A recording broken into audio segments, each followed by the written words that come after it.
जय श्री राम। आज की कथा में राम और सीता के मिलन पर कथा होगी। दोहा में वर्णित है, सुमन वाटिका बागवन विपुल विहंग निवास, फूलत फलत सुपल्लवत सोहत पुरजहु पास। पुष्प वाटिका फुलवारी बाग और वन जिसमें बहुत से पशु पक्षियां निवास हैं, फूलते फलते और सुंदर पत्ते से लदे हुए नगर के चारों ओर सुशोभित हैं। दूर दराज से जो ऋषि मुनि महात्मा आए थे, राजा आए थे, उनको रहने और विश्राम करने का बहुत ही सुंदर व्यवस्था थी। नगर के चारों ओर सभी तरह की सेवा मौजूद किए थे। सुंदर सुंदर पंडाल और सुंदर सुंदर दीपक से पूरे नगर को सजाए हुए थे।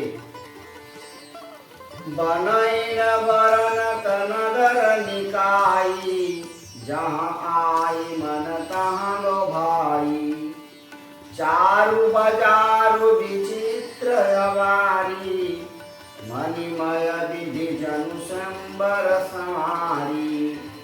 नगर की सुंदरता वर्णन करते नहीं बनता, मन जहाँ जाता वहीं लुभा जाता है। और प्रभु श्री राम और लक्ष्मण उस नगर में प्रवेश होते हैं और जिस दिशा में, जिस रास्ते से प्रभु श्री राम विश्वामित्र के संग आगे आगे विश्वामित्र, उसके पीछे श्री राम, उसके पीछे लक्ष्मण जी, पूरे नगर के वासी उनको देखकर अचंभित हो जाते हैं कि इतने सुंदर सांवरे गोरे शरीर और कोमल शरीर युवक ये किस प्रांत से, किस देश से यह राजकुमार आए हुए हैं इस धनुष यज्ञ में शामिल होने के लिए। परंतु विश्वामित्र सब जानते थे कि इस धनुष यज्ञ का अनुष्ठान किस कारण से हुआ है, क्या होने वाला है, क्या प्रभु की इच्छा है। प्रभु श्री राम तो अंतर्यामी हैं, परंतु फिर भी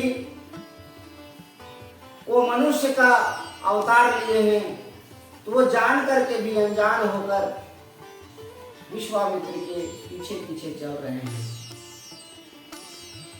मंगलमय मंदिर सबके रे, चित्रित जनुरति नाथ चितेरे, पुर नर नारी सुभग सुचि संता, धर्मशील ज्ञानी गुणवंता।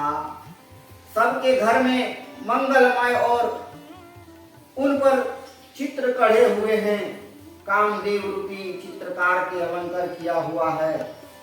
स्त्रियां पुरुष सभी इस धनुष यज्ञ की अनुष्ठान को देखने के लिए बहुत सारी खुशियां मना रहे हैं। सभी एक दूसरे से बहुत ही प्रसन्न हैं।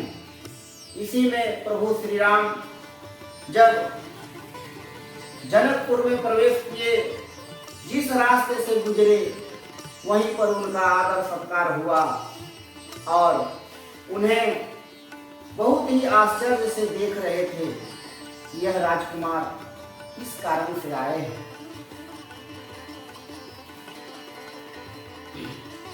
तब उन्होंने पवित्र हृदय और ईमानदार स्वामी भक्त मंत्री, बहुत से योद्धा, श्रेष्ठ ब्राह्मण गुरु और अपनी जाति के श्रेष्ठ लोगों के साथ लिया और इस प्रकार प्रसन्नता के साथ राजा मुनियों ने स्वामी विश्वामित्र से मिलने चले।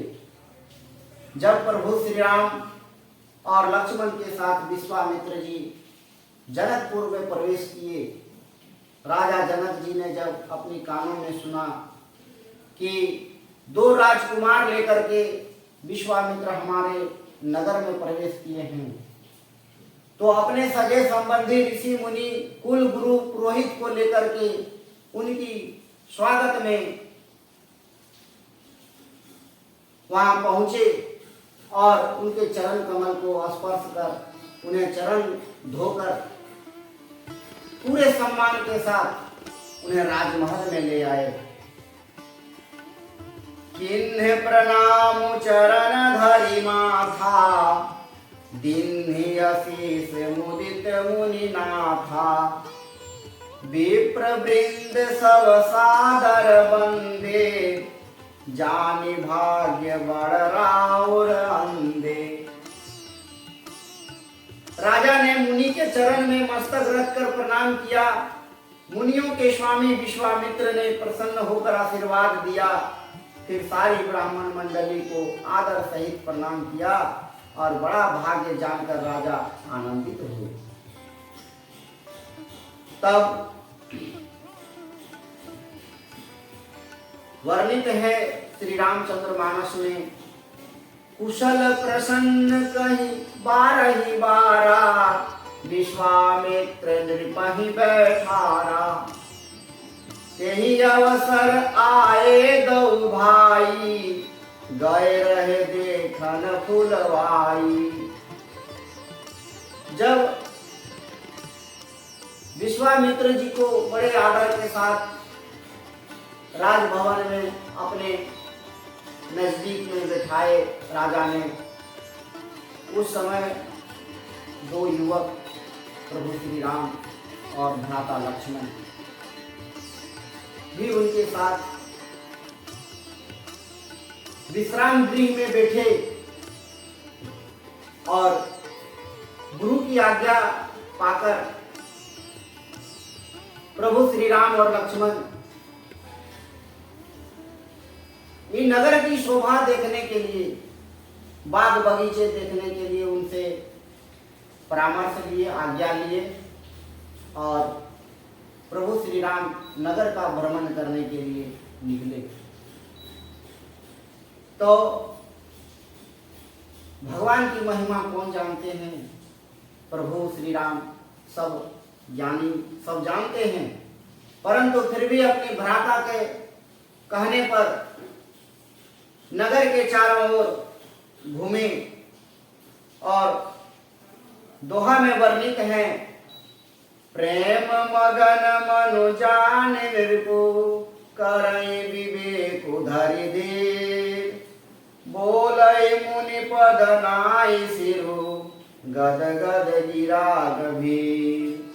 मन को प्रेम से मग्न जान राजा जनक ने विवेक का आश्रय लेकर धीरज धारण किया और मुनि के चरणों में सिर नवाकर गदगद प्रेम गंभीर वाणी से कहा,